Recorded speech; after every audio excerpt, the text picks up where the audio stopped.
Good morning, ladies and gentlemen. Most of you may not know me, I don't know, but I'm Clifford Stone. I live here in Roswell. I've been involved in UFOs for ever since I was about 6 years old, probably a little before that. But I want to give you a message from the United States government today. For 22 and a half years, your government investigated UFOs under projects known as Project Sign, Project Grudge, and Project Blue Book. Upon completion of the 22-year study, along with the Conan report, we concluded that one, UFOs did not represent a direct threat or immediate threat to the security of the United States. Two, that UFOs did not represent scientific technology above and beyond our present day and please note the word understanding of that technology.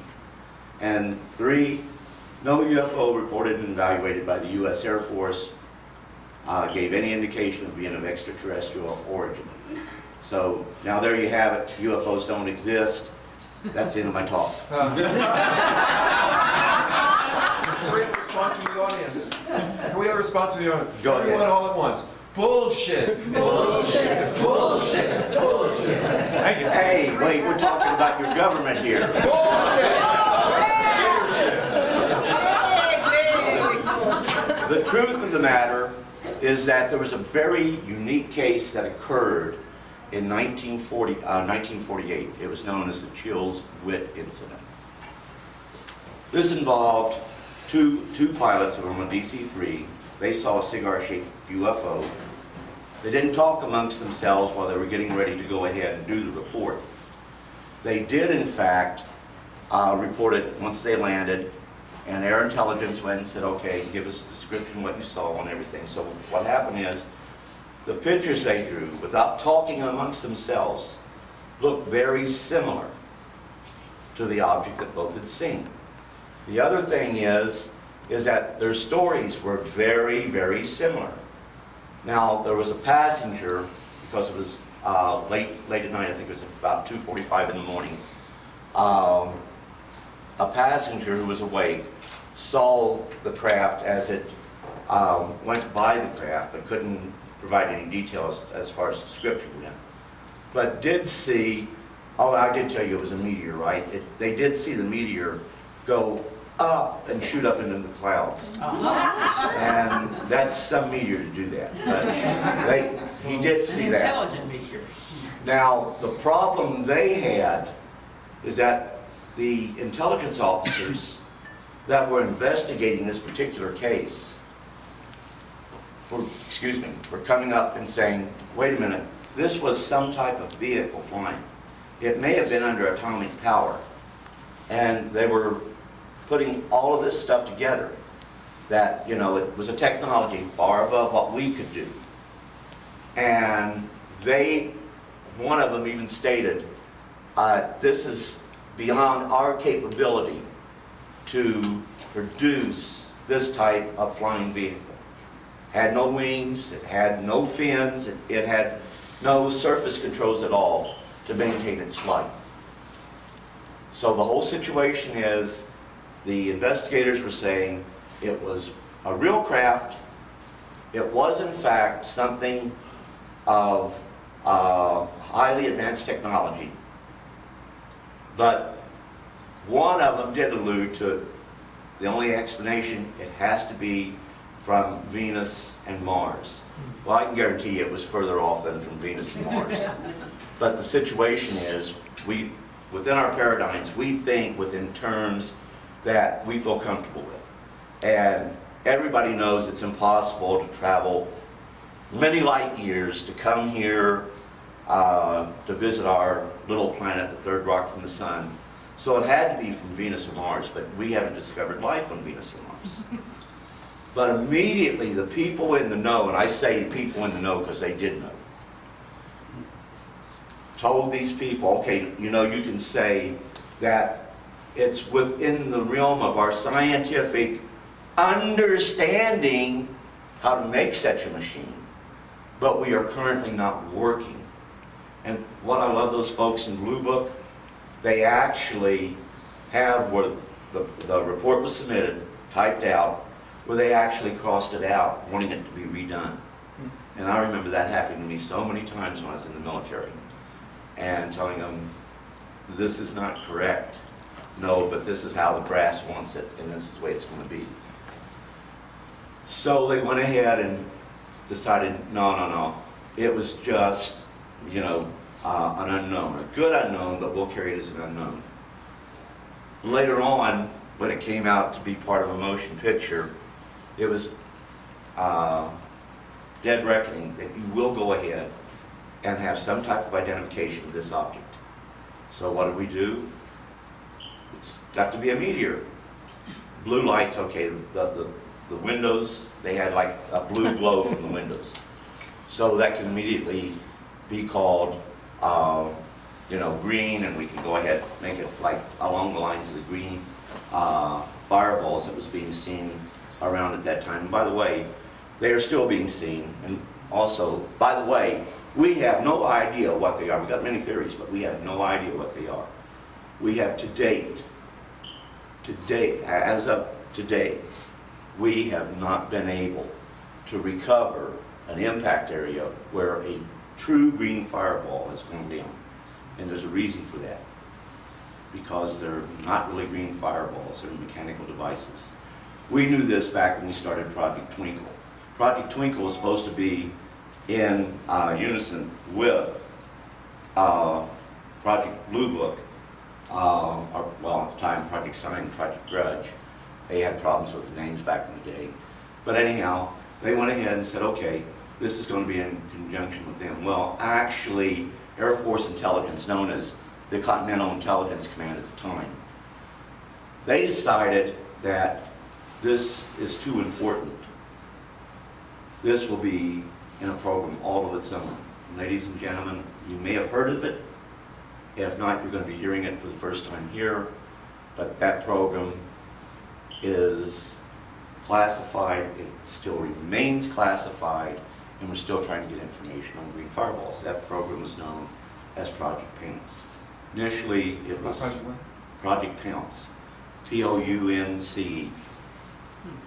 And the name speaks for itself because the intent was we would go ahead and we had the scientific equipment to check under Project Twinkle where the impact area might go. And we had a lot of scientific personnel that was working on this because the leading names of the day in 48, 49 when they were doing this really believed that there was something to the green fireballs and they were not natural occurring phenomena. And, you know, I'm sure that Professor Taylor would not want you to know that. Professor Condon wouldn't want you to know that. And also a couple other debunkers that was involved in it wouldn't want you to know that. And I recently found out a couple of debunkers actually had their own UFO sightings. But see, they're not idiots like you and me, that, you know, common people on the street.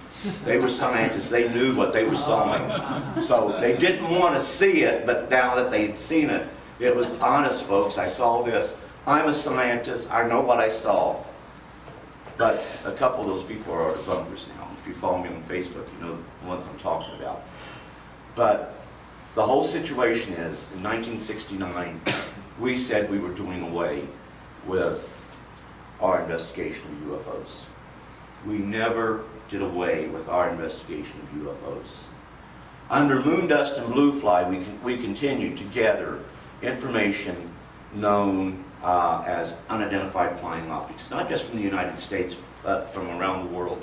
Should any debris from those UFOs impact with the Earth in any country, then we had there in those foreign countries, we had what we called country teams. And behind the scenes, they would try to arrange to get this debris, or even sometimes the whole craft, back to America. And even going so far as saying, oh, well, it's part of our debris from our space program. And some of the times it was. Many of the times it wasn't. However, we went ahead, we had people trying to do this, but oh, did I mention the Russians were doing the same thing? The other interesting thing is, because of the nature of the unknown phenomenon that appeared to have intelligent control, and somehow, when we got to the sites and there wasn't meteors, they were hardware, we decided, you know, maybe we should work together, because if they are a threat, which we haven't seen that as of to date, and I'll tell you right now, I do not believe there is a threat. However, if there is a threat, that's going to change the dichotomy of how we really feel about one another. We'll become one world united to defend this planet against an outside invasion. And a couple of presidents have alluded to that also. Jimmy Carter, big concern about him. Grenada was wanting to go ahead and have a clearinghouse in '78 to go ahead, just get information for a year to determine if UFOs were something of scientific interest. Well, if you tell the scientists to think out of the box, they do just that, and you get some fascinating feedback. What happened here was our folks in high places in the government knew this. We did not want to go ahead and have a clearinghouse where reputable scientists would have a clearinghouse to share information on it at an international level. We were very concerned what the outcome would be. I know what that outcome would have been. Most of you probably do too. So they fought very hard to block that. The British were also very much concerned, because the British also, and I know because when we were involved in certain cases while I was in Europe, we worked in unison with the British, we worked with the Belgians, with the incidences they were having, and we worked with the Soviet Union. I went to the Soviet Union one time, got back, and I said, okay, this has nothing to do with the folks that are really in charge of me in the military, right? This is an outside agency. Yep. Good. So since my family can't visit me, I need to put in for a leave to go back to visit my family. Because this is going to be, a couple years in the making. And ladies and gentlemen, it was. It started late 1989 and ran all the way into 1993. And I'll be posting documents on my Facebook to prove this later on, because I have those documents. But what happened was, I went back, put in for my leave, and was making, big deal, I'm going to go on leave here towards the end of the month. Unbeknownst to the powers that really had control over the UFO issue and could really go ahead and call me out, even if my command said, no, he's needed here. Because my command had no control when it came to the UFOs issue. That took priority. I put in my retirement papers. I came back to the United States and I went on leave, knowing before I had to go back to Germany, my leave would be approved, which it was. So at the end of the month, I think it was the end of November, I go in, report the forklift out process.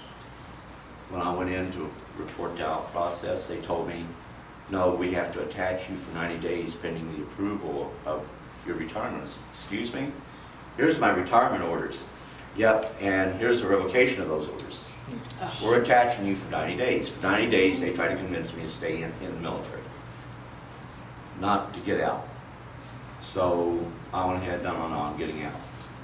And How many years were you in at that point? I'm sorry? How many years were you in at that point? That, right there, I was close to the 22 and a half, 3 months that they added on to me. And by the way, my DD Form 214 said that they extended my enlistment, or they extended my service for the convenience of the U.S. government. Not the U.S. Army, but for the U.S. government. And all they had to do was call my bluff. Because I went ahead, I said, you know what? Here's my retirement orders. Here's where you revoke them. Here's a copy of the regulation that says you can't do that. I have to request to stay in the military, or for me to get out and create a hardship on me and my family. And I don't remember submitting any such thing. So they went ahead and I said, you got those. Now here's where you attach me for 90 days, because I made them give me what's called a memorandum of telephonic conversation. So I had that, where the Pentagon said, you will attach him, you will hold him. Then I went ahead and said, you know, either I get out of here at midnight, my orders are here, or I'm going to talk to the media. And I'd already gotten in trouble from talking to the media while I was in the military, assigned right here in Roswell, right up here at Phoenix. I was forced to undergo a psychiatric evaluation. That backfired big time. They had actually locked me in a room in the basement to keep me from talking to senators, fielding Freedom of Information Act, or filing any complaints. They tried to find a way to court-martial me because I was not cleared to talk about UFOs, and I always said, well, it's part of my hobby. You want to make this official, go right ahead. But right now I'm saying it's just a hobby. And I still have those documents too. I'm a pack rat. My wife hates that, but I am. But everything that happened to me, I still have. I was not permitted to have a lawyer. I went to see a lawyer. The lawyer said, what's happening to you is all wrong. They immediately went ahead and said, no, you're not entitled to a lawyer. So while all these other things was happening to me, I went to see a lawyer. The lawyer told me it was $500 and some an hour, and I couldn't afford that. And I said, you're telling me I can't afford a lawyer? And he says, that's essentially what I'm telling you, Sergeant Stone. And this was a civilian lawyer.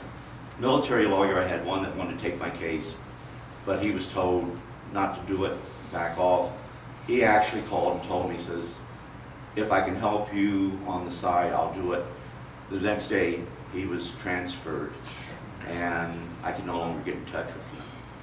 The IG up at White Sands, who was a trickie, by the way, because he was a big fan of Star Trek. I talked to him, no, we're taking care of this. Oh, and the other thing, my Inspector General investigation of this entire affair went on for better than a year. They used, when the media asked that they wanted to know what was going on, was there an investigation going on? The Department of the Army, not my unit, but Department of the Army, Washington, D.C., put it out. There will be a news blackout on the events going on with Sergeant Stone's. That was a good thing for them because they would have this nut in the military saying, I'm in uniform right now, I can be court-martialed for this, you need to know I've been involved where we have recovered UFOs complete with living and dead evidence that did not originate on this planet. So they won the news blackout. But when the media would call, they would say, we may neither deny nor confirm the existence or non-existence of any investigation. Well, you only have 3 degrees of classification: confidential, secret, and top secret.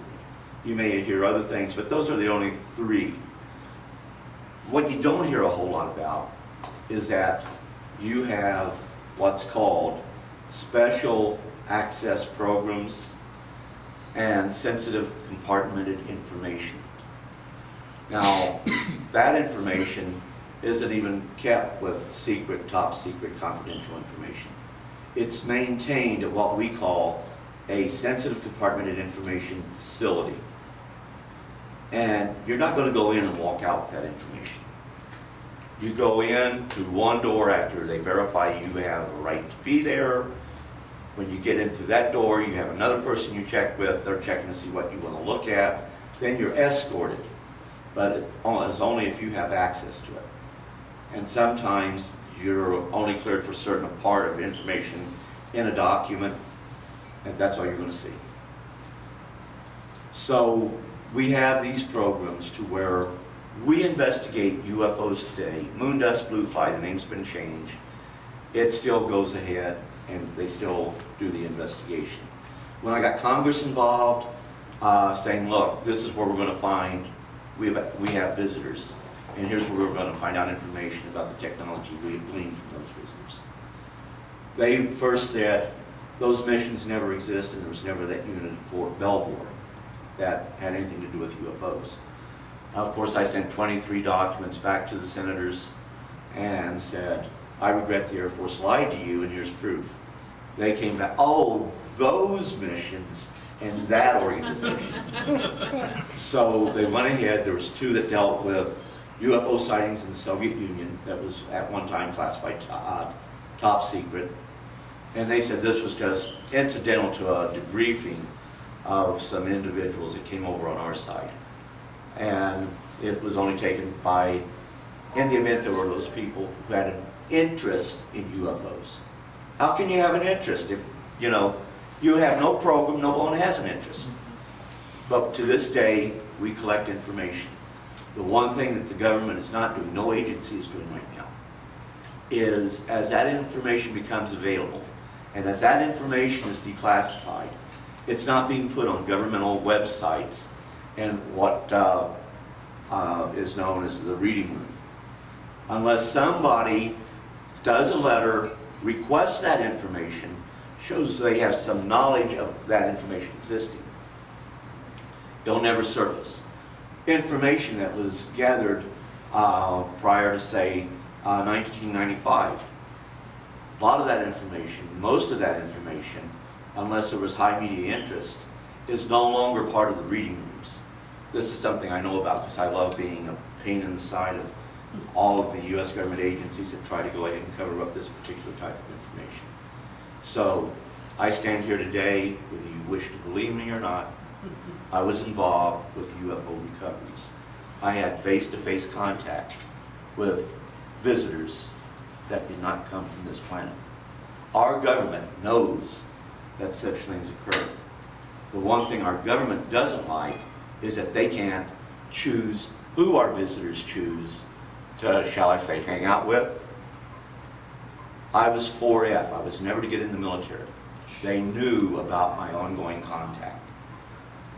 I wanted to serve my country. They made me feel like they were doing me a favor getting me in.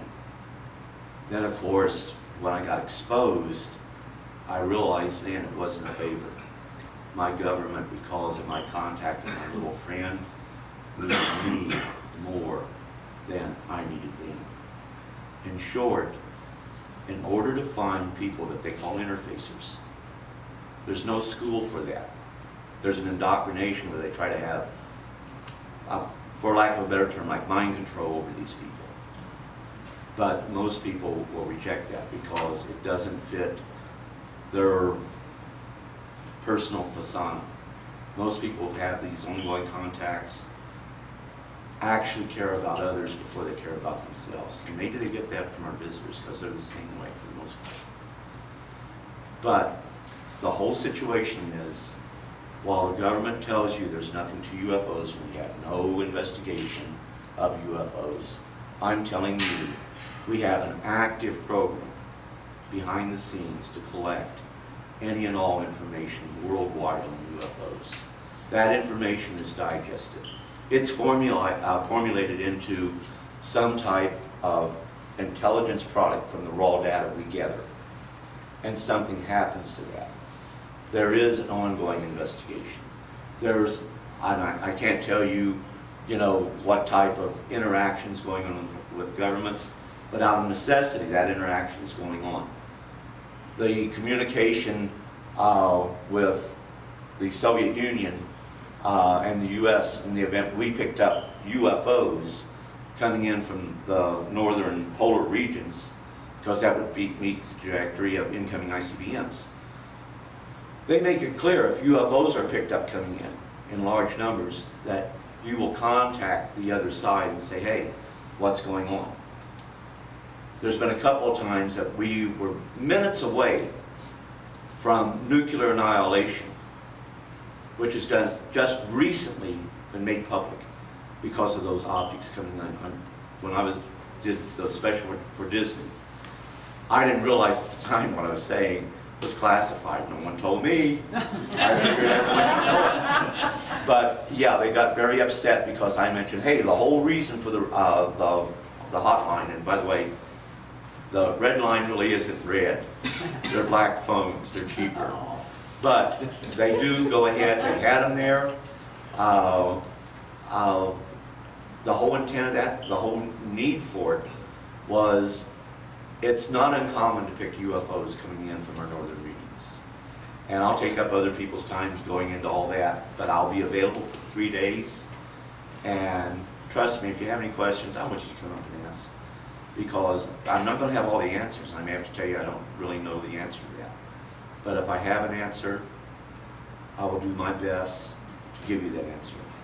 This completes my ramblings on for right now, so I'd like to say God bless. Before I leave though, anyone who has questions, please feel free to ask. Yes, ma'am. Yeah, I want to know about how you met your friend the first time and ongoing contact with him or her. Well, actually, you know what? There was a girl, and I always knew her as Alice. But the decision was made, she was not going to be my lifelong friend. That it would be the one that they call Corona with a K. And there were several that I saw them as little children. This happened when I was a child, ongoing from when I was a child. And I tell people, and they, oh, well, you know, they're just imaginary playmates. No, no, no. I knew the difference between imaginary playmates and something that was real, and I couldn't understand why other people couldn't see these people. And like I was telling two gentlemen, when we had an incident where I had a little bird that I found that fell out of its nest and broke its beak. I tried to save its life. Well, I held it underwater to try to stop the bleeding, and it drowned. And I mean, that broke my heart. I mean, to me, it was like I killed someone. What I didn't know is that Corona, who was going to be following me for the rest of my life, and I've been told he'll be around to grieve my death, that he knew what I felt. And I can't explain to you why I get emotional telling these stories, but you relive them. But at the time, I even went ahead and I begged my mom and dad to take me to see a doctor, because the doctor could make the monsters go away. And that was the first time I saw him as he really was. So, to make a long story short, there had to be bonding after that, because even when I saw him as a little boy, I knew who he really was. And over a period of time, we got back to where I said, you know, I got to accept this is going to be part of my life forever. And I have to accept it. And then I went against it, because the one thing I knew in my heart, I didn't have to share it with no one. Now, with that being said, the whole situation is at some point in your life you have to make a decision. Do you want to live a normal life and say nothing? Or do you recognize the fact there are other people out there, and you have knowledge some of those people committed suicide because they couldn't deal with it. They have lost their families because their families couldn't deal with it. They have lost their jobs. Some of them essentially just become a hermit. Do you take it upon yourself and say, you know what? The world doesn't have to believe me, but for you who have had these experiences, I want you to know it's okay, because I've been there, done that. My experience may not be the same as yours, but I can identify. We're brothers and sisters in this. So let my one voice be confirmation to you, and to know others, your loved ones, that these events are real. And you'd be surprised how many calls. I don't have an unlisted number. The reason I don't, I'll have people seek me out. Now, when the book was written, and God love Paula Harris, it would have never been written if she hadn't really kept on that. What's the name of the book? It's called The Eyes Only, the Clifford Stone story, and the story of crash retrievals. I have some back here, if anyone's interested. But the whole situation is that, you know, I want to be there for others who went through this, because I knew how hard it was for me. And I've gotten people who have actually been in recovery programs with me that have called me and have told me, do you remember? Well, no, you don't. I mean, you know, they would not let you get together for social gatherings or anything like that. But he told me one thing that I did on Bordercraft. And I said, if you're who I think you are, you're standing on my right side. And he said, do you remember when the ship started to vibrate, when you turn that little piece of shiny, whatever it was, in between the cracks on the graph? I said, yeah. You said, what happens now? He said, yep. And he said, do you remember what you said? And we both said it together. And I'll tell you what I said. I haven't a clue. But that was confirmation to his wife, to his kids, to his grandkids. I was on speakerphone, and I didn't know.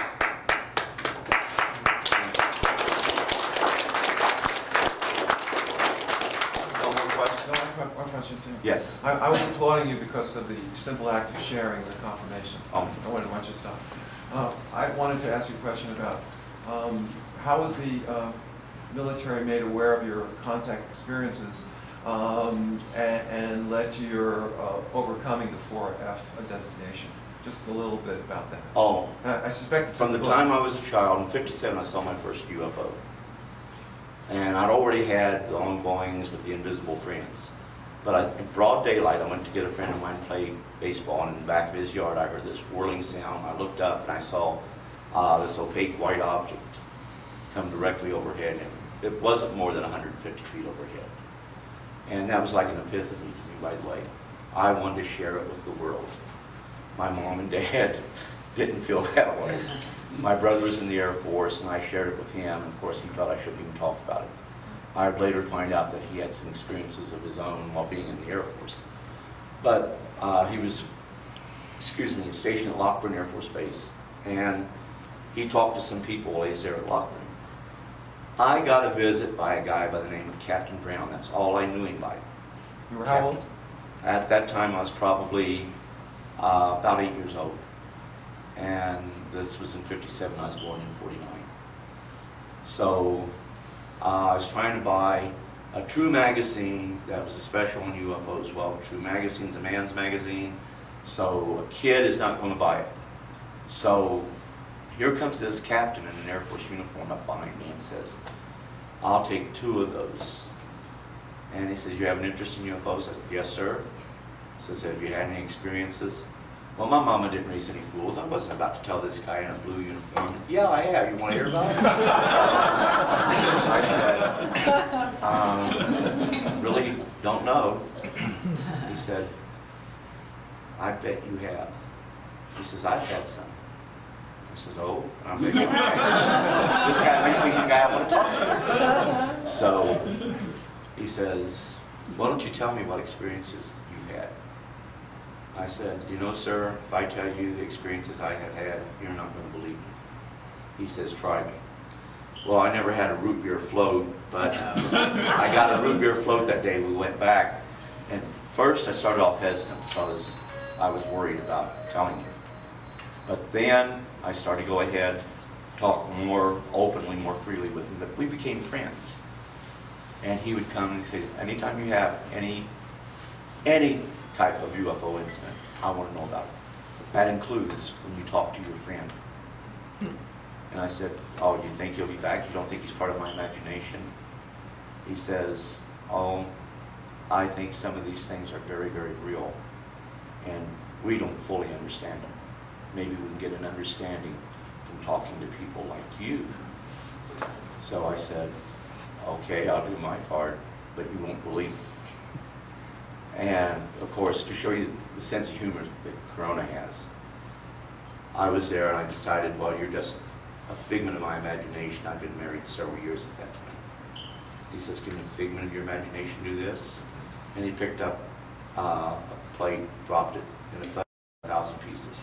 My wife came in and says, what happened? I said, I guess I just dropped the dish by accident.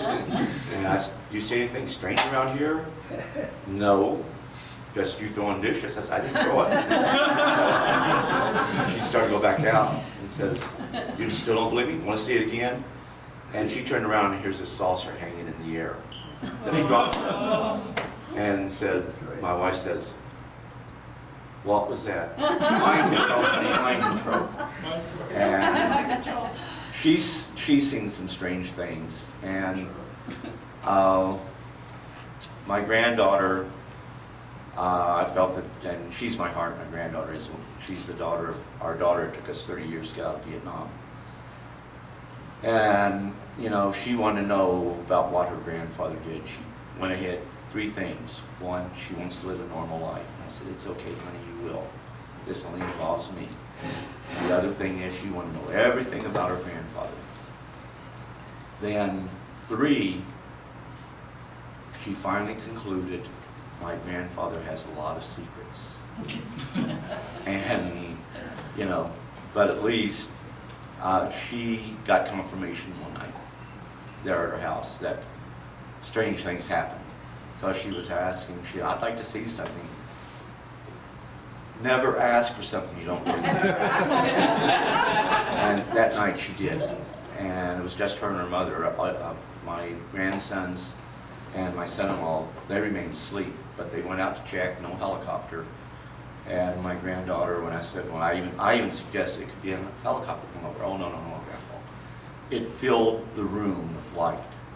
Not like a spotlight shining down and the light coming in through the curtains. And it filled the room. From outside, it was like there was a light, and it bathed every room in the house. It only lasted for about 15, 20 seconds. But she was the one that concluded that your little friend wanted me to know what you were telling me was true. And she didn't wait till the next morning. She called me that night, and it happened about 3 in the morning. Any more questions? Yes. I'm from Montreal, Canada, and you were mentioning before you have some knowledge of other countries involved with the United States. And I know of an incident on the east coast of Canada called the Shag Harbor incident. There was a downed UFO there. Do you have some information on that to share? 67. Yeah. We didn't share with you folks the information that we actually got out of that, because something did go down. And it was a joint Canadian-U.S. government effort to get it. And of course, that's almost always the case. If the media picks up that we actually did recover something, then it's always going to be part of space debris within our own program. The only problem is moon dust blue fly has nothing at all to do with our space debris. That's an entirely different operation. But have you seen the Canadian files? No. Would you like to? Of course. If you're still here tomorrow, you see me. I'll be here until Friday, Sundays. You'll have the, and I'm talking about all the Canadian files, what was released by your government. Wow. Several hundred pages. It'll be like reading, if it's in PDF format, but it'll be like reading going back home. I'll get some help. Yes, sir. Are you going out with us at night into the field? I'm going to try. I have a strange situation. See, the government loves me. And I'm a Vietnam vet, and I have medical problems. And I get, like right now, I don't know if you can tell, I'm in a lot of pain. 5 days now I've been trying to get the Artesia clinic just to call up here to Kmart to authorize my prescriptions to be filled. It only takes an hour for that to happen. But then I've been a naughty boy. I found some documents that haven't seen the light of day since '94, and I started to put those on my Facebook. And I'm not finished yet. I still have about 20 more documents that deal with that. And oh, by the way, that deals with sightings in the Soviet Union and Red China. And people need to know that this isn't just something that happens like in Canada or the US, it happens worldwide. Even those countries who forbid it to happen by law. I want to get this stuff out. And I do have a DVD for all you attend here. If you're a family, please just take one, but if you need more than one, let me know. I promised everyone that came here I had something I want to give them special.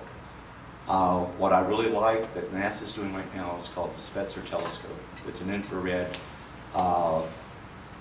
telescope that takes marvelous pictures in space.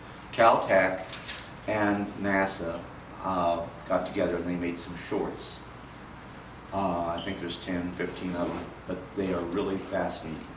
They're, you know, the robots are going to conquer the world, but it gets the scientific point across, but in an interesting way.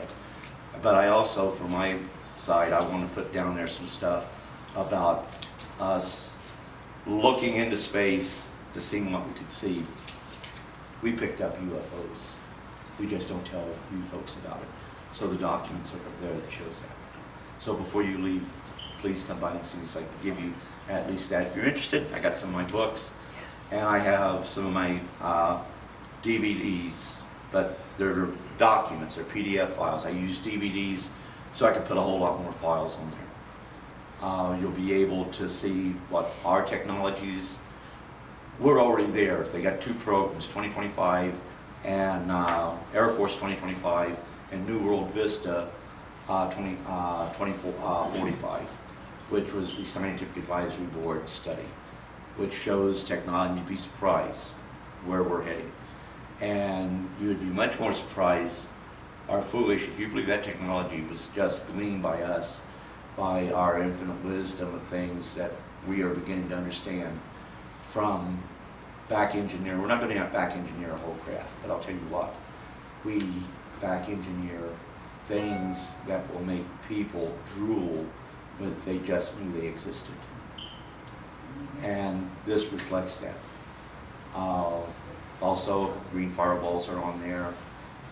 Some government documents are on there. Of course, my published works, my 2 books, my special reports I did, and the report that I did for Congress, which I'm kind of proud of because that report that I did for Congress helped persuade the National Reconnaissance Organization to release some of their files.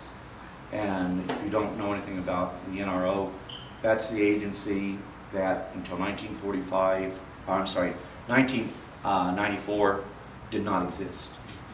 Yet, anytime you saw a picture that our astronauts took, they were the ones that went over it. To this day, they are still the ones.